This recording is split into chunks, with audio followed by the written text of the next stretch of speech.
地球の国全部行く2022年10月29日、韓国ソウルの繁華街イテウォンにてハロウィンのイベントに集まった多くの若者たちは身動きが取れず群衆雪崩が発生。坂になっている狭い路地で多くの人たちが倒れ込み、日本人2名を含む158人もの方が窒息などにより死亡しました。胸や腹を強く圧迫され、立ったまま意識を失いした方、長時間にわたり圧迫され呼吸や血液の循環不全を起こす人など多くの若者が被害に遭いました。事故当日はコロナ規制が解除されていて10万人もの人々がイテウォンに集まっていたとのことです。イテウォンはナイトクラブやバーなどが立ち並ぶ韓国では屈指の繁華街で、ハロウィンの時期に仮装した若者が多く訪れる場所でした。ドラマイテウォンクラスの舞台であり、ドラマ上でもハロウィンが描かれています。事故を受けて動員された消防士は500人、警察官1300人にも上りました。現場は幹線道路に沿うイテウォン駅の一番出口から出たすぐの細い路地で、幅 3.2 メートル、長さ40メートル、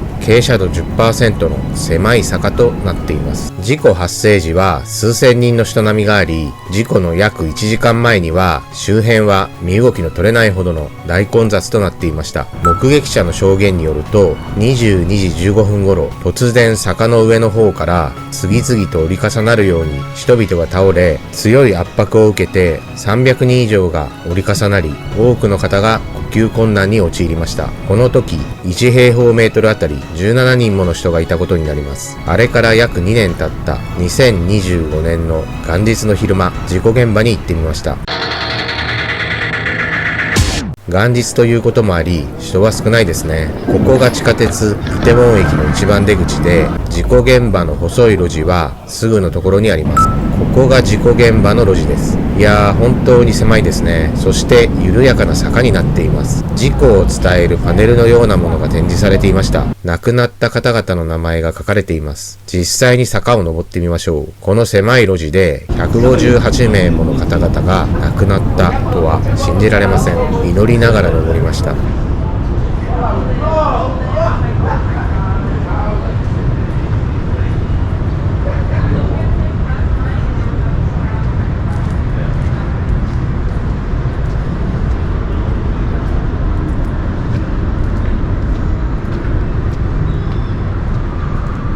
坂を登ったところの地面にオクトーバー29メモリアルアレイと書かれていました。この通りで事故が発生した、そのことは忘れないという意味なのでしょう。実際に群衆雪崩が起きた時は坂の上から倒れていきました。上から降りてみましょう。当時は全く身動きが取れず、全体が波のような動きをしていたのでしょう。そして何かのきっかけで倒れて、それが雪崩のようになった。本当に怖いですね。ご冥福をお祈りいたします。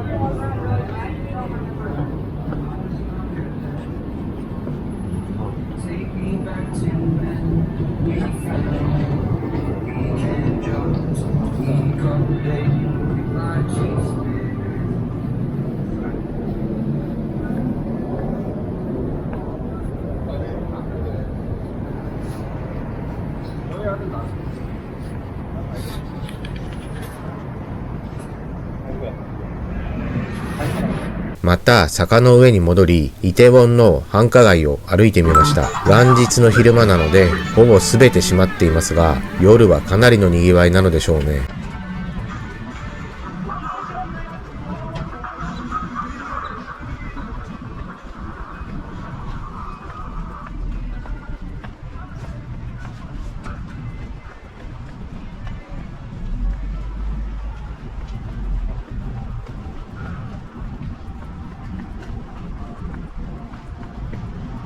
そしてこのようにところどころ幹線道路に向かう細い路地になっています。これらの通りでは事故はなかったのですが、多くの人が埋め尽くされていたので、事故が起きてもおかしくなかったでしょう。本当に怖いですね。最後にもう一度事故が起きたメモリアルアレイを歩きました。どうか安らかに眠ってください。心からご冥福をお祈りいたします。以上、ご視聴ありがとうございました。